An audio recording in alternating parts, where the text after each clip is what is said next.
nenhuma. Eu acredito assim, ó, primeiro, não existe interesse maior de preservar a Amazônia que o Brasil, obviamente, teoricamente, tá? Eu estou considerando a atuação política nos últimos anos, não reflete isso, mas não existiria interesse maior de preservar a Amazônia que o próprio brasileiro, porque todas as nossas catástrofes ambientais e as chuvas lá em São Paulo e coisa e tal, todas elas estão relacionadas intimamente com o desmatamento na Amazônia. Só que nós somos, infelizmente, apesar de tudo, um país extremamente pobre. E Paulo, isso é a realidade, né? Bom dia, Paulo. Sem condição de... Sou o Fabrício da Rádio Continental. Quero te fazer 2 perguntas bem básicas aqui. Né? Qual é o grupo de pessoas que teriam interesse em que essas profecias se realizassem e por quê? Não, na realidade não existe interesse que elas se realizem de ninguém. Nenhum grupo de pessoas? Porque olha, se tu for ler depois... Sim. Se tu for ler o que diz as profecias, tomara a Deus que nunca aconteça, né? Porque ela coloca, de certa forma, que 2/3 da humanidade vão ser atingidos fortemente por essas profecias. 2/3 da humanidade se refere ao norte, digamos assim, ou seja, ao hemisfério norte, Estados Unidos da América e Europa, e Ásia e África. Né? Então, quer dizer, esses 4 continentes, quer dizer, África, Ásia, né? Então essas profecias problemas muito só sérios. Servem de alerta, então, é isso? Exatamente. O intuito da profecia é alertar, ou seja, no momento que tu acaba te conscientizando que o que está escrito ali já ocorreu e tu não quer que ocorra o futuro... E essas consequências que vai sofrer esses países são... desastrosas. Se tu for olhar as profecias que se referem ao próprio continente africano e enfim, a seca no continente africano, a AIDS, a miséria, o recrudescimento enorme da guerrilha, né, que é um dos maiores problemas na África, é a guerrilha, né? Tudo isso, o continente africano é um continente esquecido realmente pela humanidade, porque, infelizmente, o número de auxílio humanitário que chega lá é ínfimo, né? Se tu comparar com com o dinheiro gasto em armamento bélico, né? Que eles estão passando não é por causa que eles cometeram algo, ou veio de graça. Olha, isso até pode ter alguma significância nesse aspecto do karma, enfim, que determinadas religiões estudam.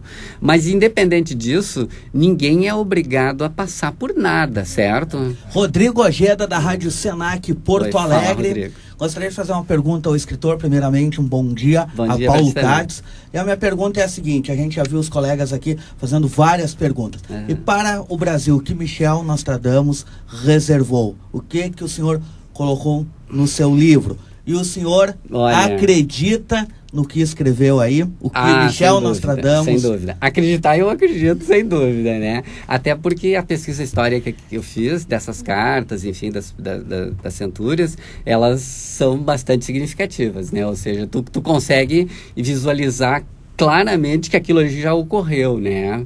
Está muito bem relacionado. Mas essa tua pergunta é muito interessante. Tem eu não botei no livro, até em respeito a uma série de coisas políticas, né? Mas tem uma profecia muito fortemente que num país, no hemisfério sul, teria um grande problema, né? Que se chamava, digamos assim, politicamente, né? Lula. Eu tenho o maior respeito pela figura, né? Eu já votei 3 vezes nele, atualmente não sou votante, enfim. É uma questão extremamente política e sempre é polêmico, né? Porque as pessoas já, cada uma tem o seu lado, né? Mas existe, eu não botei no livro em respeito a uma série de coisas. Mas tem algo sobre o Lula. Brasil. Sobre Lula e sobre o Brasil. E sobre essa conjuntura. O que o... Também, vendo a gente que lê bastante, Paulo Katz, esses assuntos, o que tem o Brasil de essencial para o futuro? Eu li alguma coisa no teu livro que no futuro o Brasil será um país fundamental. Exatamente. Se tu fores olhar hoje, o grande mentor de tudo que acontece no mundo é os Estados Unidos da América. Tanto poluição, problemas bons ou não, né? Tanto poluição como, enfim, tudo é Estados Unidos da América. E nas previsões de Nostradamus e em previsões de qualquer vidente que tu for olhar dos últimos 100 anos, digamos assim, o Brasil é o país que vai comandar o mundo. Em quanto tempo isso? Nos próximos 20, 30 anos. Por quê? Porque olha perto, pela muito história, perto. Tá muito perto. Olha como tu consegue analisar friamente determinadas coisas. Nós temos a Amazônia, certo? Que é o pulmão do mundo. Nós temos a energia do álcool. Estados Unidos não tem energia do álcool. Nós temos a energia do biocombustível. Nós temos a maior reserva, digamos assim, se quisermos, da agricultura do mundo. E a água potável, né? E a água. Então, nós temos todas as condições necessárias para se tornar uma potência mundial rapidamente. A energia fóssil, o petróleo, sabemos nós que está no fim. Isso é indiscutível, ou seja, mais 10, 15 anos, 20 anos, enfim, nós vamos ter... E, evidentemente, a poluição também, né? O petróleo polui, enfim, né? Existem formas alternativas de energia que estão todas elas centradas no Brasil. Energia solar, energia da água... E quais as profecias sobre o Lula e sobre o Brasil nós queríamos saber? Na realidade, assim, esse é um aspecto mais delicado, né? Mas Nostradamus chama o Lula de a besta barbuda, né?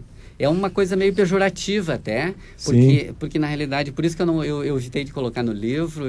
Fica meio forte. É meio forte, né? E eu, por exemplo, tenho o maior respeito pela pessoa, claro. Enfim, acho que ele conquistou determinadas